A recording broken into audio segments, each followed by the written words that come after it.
Do you want to see what a content warning looks like? My name is Gina. I'm an author, editor, publishing professional. I help you make your writing better. I advocate pretty strongly for content warnings for querying authors. A lot of authors seem to think that if their story is shocking, that is going to be a replacement for like a story well told. And so I advocate that you put content warnings on it, so then you have to tell a story well and you can't just rely on the shock factor. Then the pushback immediately becomes my story is so dark and heavy and dangerous that my content warning would have to be 7 pages long.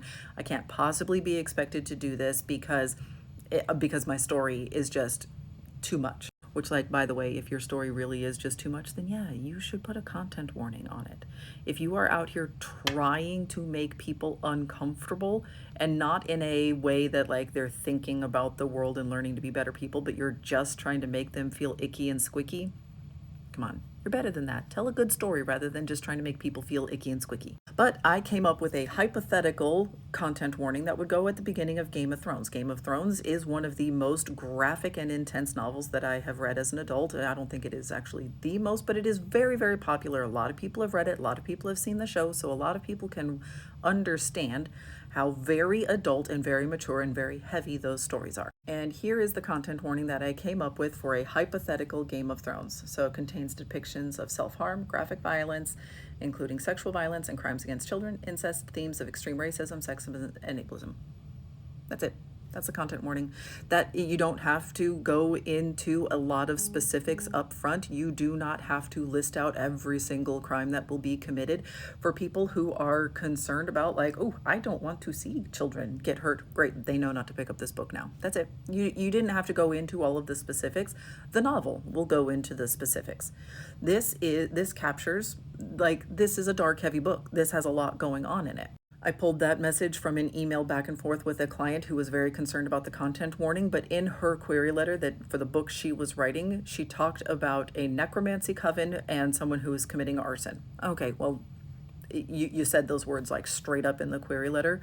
We can ascertain that these things are going to be in the novel and that the novel is going to be fairly dark and violent and maybe a little grotesque as a result. Content warnings do not necessarily need to go in the query letter. I know I misspoke recently in a recent query critique video in which I said, oh, a content warning should go at the top, and I misspoke.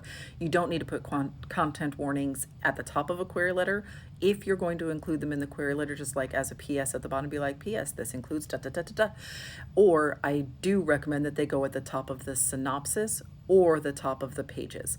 So we just put a very quick like content warning. This includes like eating disorders, pregnancy, and suicide, right? Like something along those lines, so that if somebody is feeling all kinds of ways and they don't want to do that, while they just are going to work, by the way, this is their job, is to read manuscripts.